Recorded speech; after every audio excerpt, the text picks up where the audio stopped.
Church ಅಭಿವೃದ್ಧಿ ಹೆಸರಿನಲ್ಲಿ ಕೋಟಿ ಕೋಟಿ ಲೂಟಿ, ಕಾಮಗಾರಿ ಆಗಿಲ್ಲ, ಆದ್ರೂ ಬಿಲ್ ಅಧಿಕಾರಿಗಳೇ ಶಾಮೀಲಾದ್ರ. 353 ಚರ್ಚ್ಗಳ ಹೆಸರಲ್ಲಿ ಲೂಟಿನ ತನಿಖೆಗೆ ಸೂಚಿಸಿದೆ ಜಿಲ್ಲಾಡಳಿತ. ಬೇದರ್ ಚರ್ಚ್ ಹಗರಣ.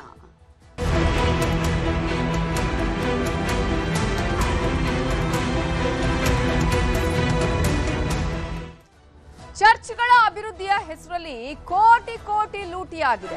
ಚರ್ಚ್ ನವೀಕರಣ, ಚರ್ಚ್ ಕಾಂಪೌಂಡ್ ದುರಸ್ತಿಯ ನೆಪ ಇಲ್ಲಿ. ಆದರೆ ಯಾವುದೂ ಆಗಿಲ್ಲ, ಹಣ ಮಾತ್ರ ಲೂಟಿಯಾಗಿದೆ. ಬೀದರ್ನಲ್ಲಿ ಕೋಟಿ ಕೋಟಿ ಹಣವನ್ನ ಲೂಟಿ ಮಾಡಿದ ಆರೋಪ ಕೇಳಿ ಬಂದಿದೆ. ಬಿಜೆಪಿ ಎಸ್ಸಿ ಮೋರ್ಚಾ ಜಿಲ್ಲಾಧ್ಯಕ್ಷ ರವಿ ನಿಜಾಂಪುರೆ ಈ ಆರೋಪ ಮಾಡಿದ್ದಾರೆ. ಅಲ್ಪಸಂಖ್ಯಾತರ ಕಲ್ಯಾಣ ಇಲಾಖೆಯಿಂದ ಕೊಟ್ಟಂತಹ ಅನುದಾನವನ್ನ ಕ್ರೈಸ್ತ ಸಂಸ್ಥೆಗಳ ಹೆಸರಿನಲ್ಲಿ ಇಲ್ಲಿ ಹಣ ಲಪಟಾಯಿಸಿದ್ರ ಅಧಿಕಾರಿಗಳು ಅನ್ನುವ ಪ್ರಶ್ನೆಯನ್ನ ಮಾಡಿದ್ದಾರೆ, ಆರೋಪವನ್ನ ಮಾಡಿದ್ದಾರೆ. 2013ರಿಂದ 2025ನೇ ಸಾಲಿನವರೆಗೆ ಒಟ್ಟು 120 ಕೋಟಿ ಮಂಜೂರಾಗಿದೆ. ಅರ್ಧಂಬರ್ಧ ಕಾಮಗಾರಿಗೆ ಪೂರ್ಣವಾದ ಬಿಲ್ ಅನ್ನ ರಿಲೀಸ್ ಮಾಡಿದ್ದಾರೆ. ಬೀದರ್ನ ಕೆಲವು ಗ್ರಾಮಗಳಲ್ಲಿ ನ್ಯೂಸ್ 18 ಕನ್ನಡವು ರಿಯಾಲಿಟಿ ಚೆಕ್ ಮಾಡಿದೆ. ಈಗಾಗಲೇ ಈ ಒಂದು ರಿಯಾಲಿಟಿ ಚೆಕ್ ಅಲ್ಲಿ ಅನೇಕ ಅಂಶಗಳು ಬೆಳಕಿಗೆ ಬಂದಿದೆ. ಅರ್ಧ ಕಾಮಗಾರಿ, ಪೂರ್ಣ ಬಿಲ್ ರಿಲೀಸ್ ಆಗಿದೆ. ಕಂಪ್ಲೀಟ್ ಆದಂತಹ ಕೆಲಸವೇ ಆಗಿಲ್ಲ, ಅರ್ಧಂಬರ್ಧ ಕಾಮಗಾರಿ ಆಗಿದೆ. ಅದರಲ್ಲೂ ಕೂಡ ಕ್ರೈಸ್ತ ಅಭಿವೃದ್ಧಿ ನಿಗಮದ ಕೋಟ್ಯಾಂತರ ರೂಪಾಯಿ ಇಲ್ಲಿ ಲೂಟಿ ಆಯ್ತಾ ಅನ್ನುವಂತಹ ಆರೋಪ, ದೂರು ಇದೆ.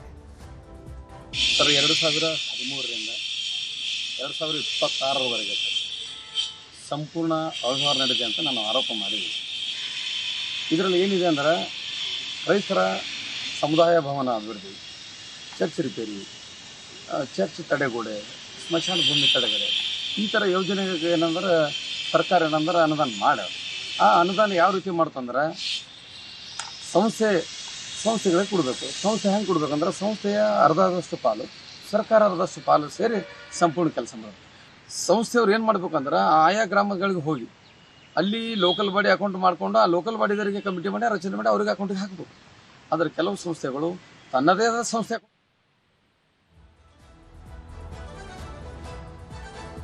ಸೊ ಈಗಾಗಲೇ ಸಾಕಷ್ಟು ಆರೋಪಗಳನ್ನು ಕೂಡ ಈಗಾಗಲೇ ಮಾಡಲಾಗಿದೆ. 2013ರಿಂದ 2025ರವರೆಗೂ ಕೂಡ ಯಾವ ರೀತಿಯಾಗಿ ಇಲ್ಲಿ ಹಣವನ್ನ ಲೂಟಿ ಮಾಡಲಾಗಿದೆ, ಚರ್ಚ್ ಹೆಸರಲ್ಲಿ ಲೂಟಿ ಹೇಗೆ ಮಾಡಲಾಗಿದೆ, 120 ಕೋಟಿ ಮಂಜೂರಾದ್ರೂ ಕೂಡ ಇಲ್ಲಿ ಹಣವನ್ನೇ ಇಲ್ಲಿ ಬಳಕೆ ಮಾಡಿರುವಂತಹ ರೀತಿ ಹೇಗಿದೆ ಅಂದ್ರೆ ಯಾವುದೇ ರೀತಿಯಾದಂತಹ ಕಾಮಗಾರಿ ನಡೆದಿಲ್ಲ ಸರಿಯಾಗಿ ಅನ್ನೋದನ್ನು ಕೂಡ ಹೇಳಿದ್ದಾರೆ.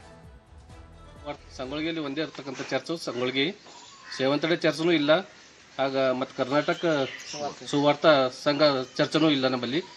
ನಮ್ಮಲ್ಲಿ ಇರ್ತಕ್ಕಂಥ ಚರ್ಚ್ ಒಂದೇ, ಇದು ಮೆಥೋಡಿಸ್ಟ್ ಚರ್ಚ್ ಅಂತೇಳಿ.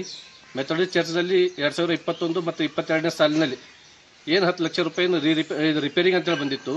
ಆ ರಿಪೇರಿನೂ ಆಗಿಲ್ಲ, ಪ್ಲಸ್ ಇಲ್ಲಿ ಯಾವುದೂ ಇದು ಕೆಲಸನೂ ಆಗಿಲ್ಲ. ನಾವೇನಂತೇವು ಇಲ್ಲಿ ಚರ್ಚ್ ಕಡೆಯಿಂದ ಹೊಸದೊಂದು ಚರ್ಚ್ ಮಾಡಿಕೊಡ್ಬೇಕು. ಈ ಬಂದಿದಂಥ ದುಡ್ಡುಗಳು ಏನು ಇದು ಮಾಡ್ತಾರಲ್ಲ ಜನಗಳು, ಅದು ಏನಾಗ್ಯದ ಇಲ್ಲಿ ಟೋಟಲಾಗಿ ಯಾರಿಗೂ ಇದು ಗೊತ್ತೇ ಇಲ್ಲ. ಅಂತರ ವಿರುದ್ಧ ಕಾನೂನು ಕ್ರಮ ತಗೋಬೇಕಲ್ಲ ಸರ್. ನಮ್ಗೆ ಯಾರಿಗೂ ಇಲ್ಲಿ ಯಾರಿಗೂ ಗುರ್ತೇ ಇಲ್ಲ. ಟೋಟಲಾಗಿ ಒಂದೇ ಸಂಸ್ಥೆ ಇದಾವೆ ಸರ್ ನಮ್ಮೂರಲ್ಲಿ ಇರೋದೇ ಮೆಥೋಡಿಸ್ಟ್ ಚರ್ಚ್ ಸಂಗೊಳ್ಗಿ.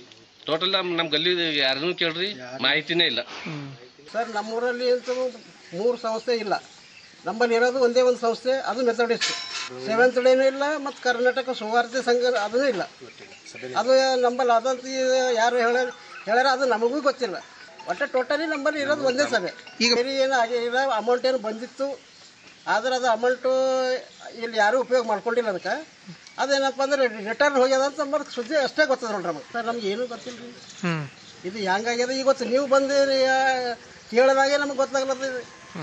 ಇಲ್ಲಿವರೆಗೆ ನಮಗೆ ಇದರ ಬಗ್ಗೆ ಇನ್ನಷ್ಟು ಡೀಟೇಲ್ಸ್ ಕೊಡೋದಕ್ಕೆ ನಮ್ಮ ರಿಪೋರ್ಟರ್ ದುರ್ಗಪ್ಪ ಹೊಸಮನಿ ಈಗ ನೇರ ಸಂಪರ್ಕದಲ್ಲಿ ಜಾಯ್ನ್ ಆಗಿದ್ದಾರೆ. ದುರ್ಗಪ್ಪ, ಈಗಾಗಲೇ ಚರ್ಚಿನ ಹೆಸರಲ್ಲಿ, ಅಭಿವೃದ್ಧಿಯ ಹೆಸರಲ್ಲಿ ಕೋಟಿ ಕೋಟಿ ಗುಳುಮು ಆಗಿದೆ ಅನ್ನುವಂತಹ ಆರೋಪ ಕೂಡ ಕೇಳಿ ಬಂದಿರೋದು. ಈಗಾಗಲೇ ನ್ಯೂಸ್ 18 ಕನ್ನಡ ಕೂಡ ರಿಯಾಲಿಟಿ ಚೆಕ್ ಮಾಡಿದಾಗ ಕಂಡು ಬಂದಂತಹ ಆ ವಿಚಾರಗಳು ಏನೇನು? ನವಿತಾ, ಏನು ಬೀದರ್ ಜಿಲ್ಲೆಯಲ್ಲಿ 2013ರಿಂದ 2025ರವರೆಗೆ ಏನು ಚರ್ಚುಗಳ ಅಭಿವೃದ್ಧಿ ಹೆಸರಿನಲ್ಲಿ ಇವತ್ತು 106 ಕೋಟಿ ರೂಪಾಯಿ ಅವ್ಯವಹಾರ ಆಗಿದೆ, ಅಕ್ರಮ ಆಗಿದೆ, ಹಣ ಲೂಟಿ ಆಗಿದೆ ಅನ್ನೋ ಒಂದು ಗಂಭೀರ ಆರೋಪ ಇರ್ತಕ್ಕಂಥದ್ದು. ಈಗಾಗಲೇ ಏನು 2013ರಿಂದ 2025ರವರೆಗೆ ಸುಮಾರು 120 ಕೋಟಿ ರೂಪಾಯಿ ಅನುದಾನ ಏನು ಚರ್ಚ್ಗಳ ನವೀಕರಣ, ಚರ್ಚ್ಗಳ ಒಂದು ಏನು ಕಾಂಪೌಂಡ್ ಮತ್ತೆ ಸ್ಮಶಾನಗಳ ಕಾಂಪೌಂಡ್ ನಿರ್ಮಾಣಕ್ಕಾಗಿ ಈಗಾಗಲೇ ಹಣ ಬಿಡುಗಡೆ ಆಗಿರ್ತಕ್ಕಂಥದ್ದು. ಹಣ ಬಿಡುಗಡೆ ಆಗಿ ಹಲವು ವರ್ಷಗಳೇ ಕಳೆದಿವೆ.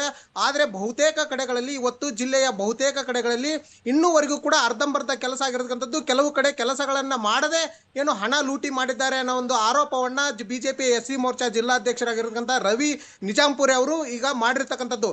ನಾವು ನೋಡ್ತಾ ಹೋಗೋದಾದ್ರೆ ಏನು ಸುಮಾರು ಜಿಲ್ಲೆಯಲ್ಲಿ 2013ರಿಂದ 2025ರವರೆಗೆ ಸುಮಾರು ಏನು ಚರ್ಚ್ಗಳ ನವೀಕರಣ 353 ಮತ್ತೆ ಸ್ಮಶಾನಗಳ ಕಾಂಪೌಂಡ್ ನಿರ್ಮಾಣಕ್ಕೆ 110 ಹೀಗೆ ಮತ್ತು ಕಾಂಪೌಂಡ್ ನಿರ್ಮಾಣಕ್ಕೆ 104 ಹೀಗೆ ಒಟ್ಟು ಸುಮಾರು 567 ಕಾಮಗಾರಿಗಳಿಗೆ 50 ಲಕ್ಷ, 1 ಕೋಟಿ, 10 ಲಕ್ಷ ಹೀಗೆ ಹಣ ಬಿಡುಗಡೆ ಆಗಿರ್ತಕ್ಕಂಥದ್ದು. ಸುಮಾರು 50ರಿಂದ 60 ಕ್ರೈಸ್ತ ಸಂಸ್ಥೆಗಳ ಒಂದು ಹೆಸರಿನಲ್ಲಿ ಈ ಒಂದು ಅನುದಾನ ಬಿಡುಗಡೆ ಆಗಿರ್ತಕ್ಕಂಥದ್ದು.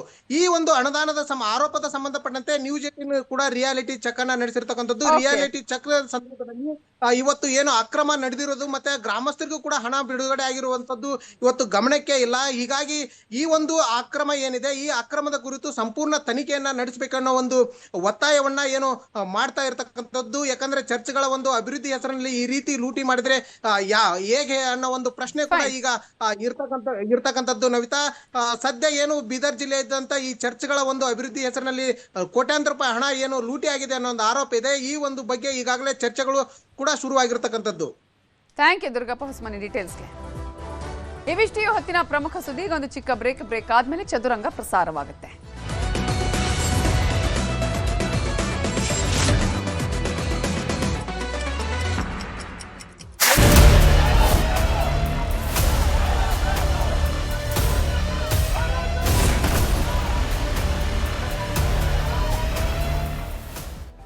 ಮುಂಗಾರು ಅಧಿವೇಶನ ಆರಂಭ ಆದಾಗಿನಿಂದಲೂ ಕೂಡ ವಾಲ್ಮೀಕಿ ಹಗರಣದಲ್ಲಿ ಸಚಿವ ನಾಗೇಂದ್ರ ಅವರು ರಾಜೀನಾಮೆಯನ್ನ ಕೊಡಬೇಕು ಅಂತ ಹೇಳಿ ವಿಪಕ್ಷದವರು ಆಗ್ರಹವನ್ನ ಮಾಡ್ತಾ ಹೋರಾಟವನ್ನ ತೀವ್ರಗೊಳಿಸಿದ್ದಾರೆ. ಅದರಲ್ಲೂ ಇವತ್ತಿನಿಂದ ಆ ಹೋರಾಟದ ಸ್ವರೂಪ ಬದಲಾಗಿದೆ. ಅಂದ್ರೆ ನಾಗೇಂದ್ರ ರಾಜೀನಾಮೆ ಕೊಡದ ಹೊರತಾಗಿ ಯಾವ ಚರ್ಚೆಗೂ ನಾವು ಸಿದ್ಧ ಇಲ್ಲ ಸದನದಲ್ಲಿ ಅಂತ ಹೇಳಿ ವಿಪಕ್ಷದವರು ಹೇಳ್ತಾ ಇದ್ದಾರೆ. ಇನ್ನು ಇವತ್ತು ಅಹೋರಾತ್ರಿ ಧರಣಿಗೆ ಬಿಜೆಪಿ ನಿರ್ಧಾರವನ್ನ ಮಾಡಿಕೊಂಡಿದೆ. ಸದನದ ಒಳಗೆ ಘೋಷಣೆಗಳನ್ನ ಕೂಗಿದ್ದಾರೆ ವಿಪಕ್ಷ ನಾಯಕ ಅಶೋಕ್ ಅವರು. ಅಂದ್ರೆ ಅಹೋರಾತ್ರಿ ಧರಣಿಯನ್ನ ನಾವು ಮಾಡ್ತೀವಿ, ಯಾವುದೇ ಕಾರಣಕ್ಕೂ ನಾಗೇಂದ್ರ ರಾಜೀನಾಮೆ ಕೊಡೋ ತನಕ ನಮ್ಮ ಹೋರಾಟ ನಿಲ್ಸಲ್ಲ, ಚರ್ಚೆ ಮಾಡೋಣ ಬನ್ನಿ ಅಂತ ಹೇಳಿ ಈ ಸಂದರ್ಭದಲ್ಲಿ ಕಾಂಗ್ರೆಸ್ನ ಶಾಸಕರು ಕೇಳಿದ್ದಾರೆ. ರಾಜೀನಾಮೆ ಬಳಿಕನೇ ಚರ್ಚೆ ಅಂತ ಹೇಳಿ ಬಿಜೆಪಿಯವರು ಪಟ್ಟು ಹಿಡಿದು ಕೂತಿದ್ದಾರೆ. ಚರ್ಚೆ ಮಾಡಕ್ಕೆ ಅವಕಾಶ ಕೊಡದೇ ಇರೋದ್ರಿಂದ ನಾವು ಇವತ್ತು ಹಗಲು ರಾತ್ರಿ ಧರಣಿಯನ್ನ ಮಾಡ್ತೀರಿ. ಇವತ್ತು ಹಗಲು ರಾತ್ರಿ ಧರಣಿಯನ್ನ ಮಾಡ್ತೀರಿ. ಹಗಲು ರಾತ್ರಿ ಧರಣಿಯನ್ನ ಮಾಡ್ತೀರಿ. ನಾವು ಹಗಲು ರಾತ್ರಿ ಧರಣಿಯನ್ನ ಮಾಡಿ ಈ ಸರ್ಕಾರಕ್ಕೆ ಎಚ್ಚರಿಕೆಯನ್ನ ಕೊಡ್ತಾ ಇದ್ದೀರಿ. ಹಗಲು ರಾತ್ರಿ ಧರಣಿಯನ್ನ ಇವತ್ತು ಘೋಷಣೆ ಮಾಡ್ತಾ ಇದ್ದೀರಿ. ಯಾವುದೇ ಕಾರಣಕ್ಕೂ ನಾವು ಬಿಡಲ್ಲ. ನಾಗೇಂದ್ರ ರಾಜೀನಾಮೆ, ದಲಿತರ ಹಣ ವಾಪಸ್ ಬರಬೇಕು. ಇದು ನಮ್ಮ ಹೋರಾಟ. ಇದು ಚರ್ಚೆಗೆ ಬನ್ನಿ. ನಾವು ಚರ್ಚೆಗೆ ರೆಡಿ. ಚರ್ಚೆಗೆ ರೆಡಿ. ನಾವು ರೆಡಿ. ರೆಡಿ. ಚರ್ಚೆಗೆ ರೆಡಿ.